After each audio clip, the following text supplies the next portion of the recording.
الشيطان الرجيم بسم الله الرحمن الرحيم وكتبنا عليهم فيها أن النفس بالنفس والعين بالعين والأنف بالأنف والأذن بالأذن والسن بالسن والجروح قصاص فمن تصدق به فهو كفارة له ومن لم يحكم بما أنزل الله فأولئك هم الظالمون صدق اللہ العظیم۔ یہ دوستو آپ کے سامنے آج سورہ مائدہ کی آیت نمبر 45 پڑھی گئی۔ اس کی ابتدائی حصے پہ کل بات ہو گئی تھی۔ آج آیت کا اگلا ٹکڑا اسلام میں بدلہ لینا،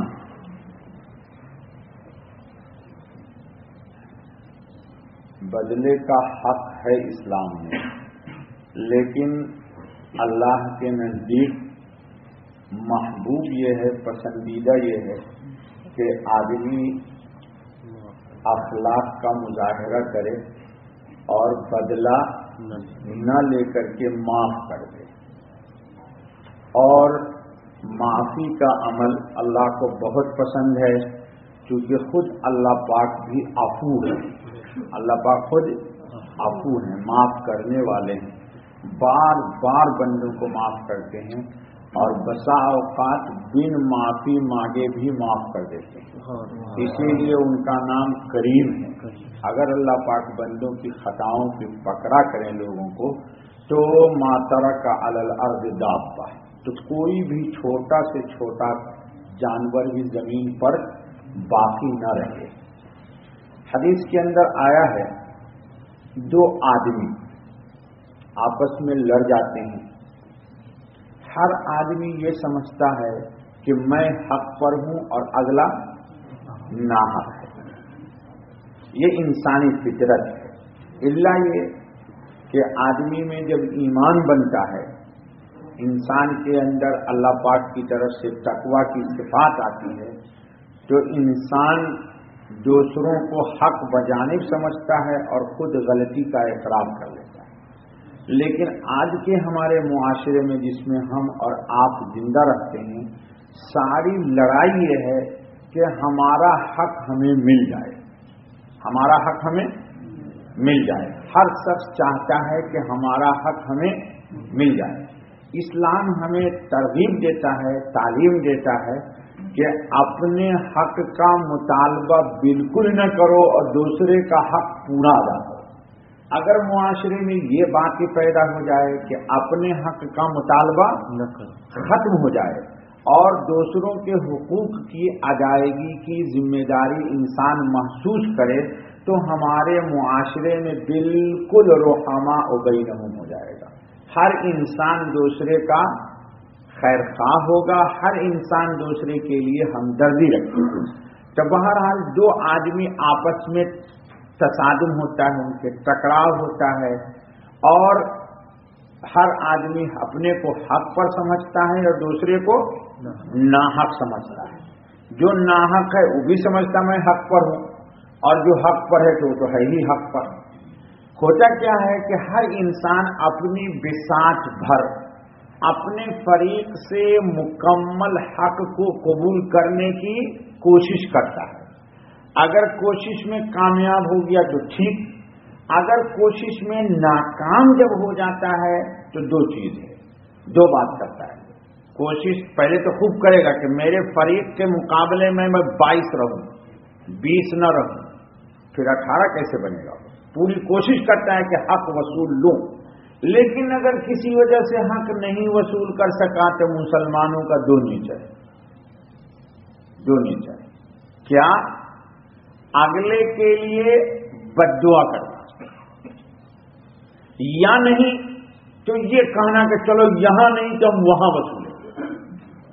گویا کہ اپنی بساط بھر پوری کوشش کر لی اور انتقام نہ لے سکا، اپنے نفس کی خواہشات کی تسکین نہ کر سکا، اپنے جذبات کو ٹھنڈا نہ کر سکا، عاجز آ گیا، تب سپرد کر دیتا ہے اللہ کہ ٹھیک ہے وہاں انصاف کروں لوں گا میں تم سے اللہ کی عدالت، اور پھر بددعائیں بھی کرتا ہے، یعنی اس کا یہ ہے گمان کہ میں اس کا بدلہ بھی لوں گا اور بددعا بھی کرتا ہے۔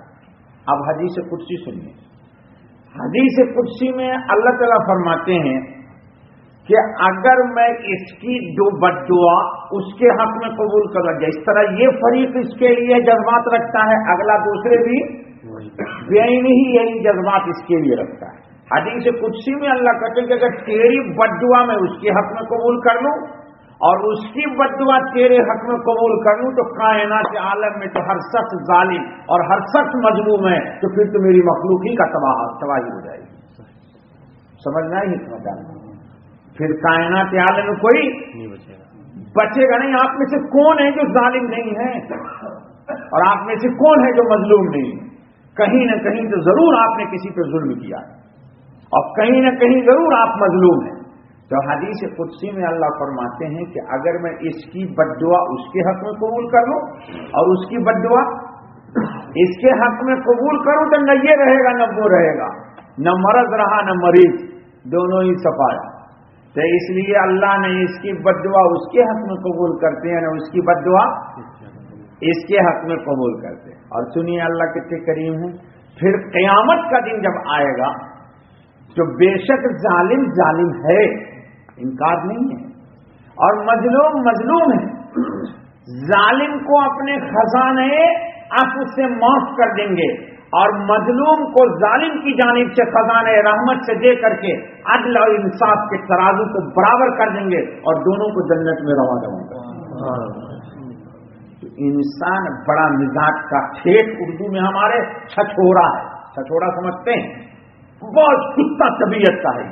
جب تک ہڈی میں کوئی خوشبو باقی ہے اس وقت تک یہ اس ہڈی کو چھوڑتا نہیں، گوشت نوچ نوچ کے کھائے گا اور ہڈی لے کے بھی کتا چلا جائے گا۔ دیکھا کبھی گاؤں میں کتوں؟ انسان کی طبیعت میں یہ خصلت ہے۔ اللہ تعالیٰ تو کہ ہمارے رب ہیں اور محمد صلی اللہ علیہ وسلم رحمت للعالمین ہیں، تو اسلام نے یہ سکھلایا کہ انتقام لے لینا کمال نہیں ہے، انتقام لے لینا کمال نہیں ہے، معاف کر دینا کمال ہے۔ اسی کو حدیث میں کہا تخلقوا باخلاق اللہ۔ حضرت سید نظام الدین اولیاء سلطان الاولیاء نے بڑی پیاری بات کہی، کبھی سنا بھی ہوگا مجھ سے آپ نے، کہ تمہارے دشمن نے تمہارے راستے میں خاردار کانٹے رکھ دیے اور تم اگر کانٹے کے جواب میں اس کے راستے میں کانٹے رکھو گے تو کائنات عالم تو کانٹوں سے بھر جائے گی۔ تم اس کے راستے میں رکھو گے وہ تمہارے راستے، تمہارا بھی چلنا مشکل اور اس کا بھی چلنا۔ اس لیے اسلام یہ سکھاتا ہے کہ کوئی کانٹا رکھے تو آپ کانٹا ہٹا کے پھینک دیا کریں، آپ کانٹے، لیکن یہ صرف تقریر ہے۔ مسجد سے باہر نکلیے گا تو کہے گا مولوی صاحب میں نے کوئی چوڑی پہنا ہوا ہے جی، تو یہ شیطان کا جواب ہے، چوڑی نہیں پہنا ہوا ہے۔ محمد صلی اللہ علیہ وسلم نے ہم کو تعلیم دی کہ شجاعت شہامت مرد کی یہ ہے کہ معاف کر دے۔ جی پہلوان کون ہے؟ جو غصے کو پی جائے۔ اہل ایمان کی صفت قرآن نے بتایا، کاظمین الغیظ، کاظمین العافین عن الناس واللہ یحب تین بات کہی ہے، تین بات، کاظمین الغیظ غصے کو پی جانا، عافین عن الناس غصہ ہی نہیں پینا بلکہ مجرم کو معاف کر دینا۔ یہ قرآن ہے، ہماری بات ہوتی تو شاید آپ مانتے ہی نہیں، کہتے مولوی صاحب چلیے آپ پرانے زمانے کے لوگ، تو سن لیجئے، یہ جملہ نہ بولیے گا ہم کو یا کسی کو کہ پرانے زمانے کی بات۔ رب ذوالجلال کی قسم، ایمان جتنا بیٹھ جائے گا اتنا ہی سالڈ بنے گا، اور ایمان والا جتنا ایڈوانس ہوگا اس کے ایمان میں اتنا داغدار ہوگا۔ ایمان کو امام مالک علیہ رحمہ نے فرمایا کہ جتنا بیٹھ جاؤ گے تم، حضور اکرم کی طرف چلو گے،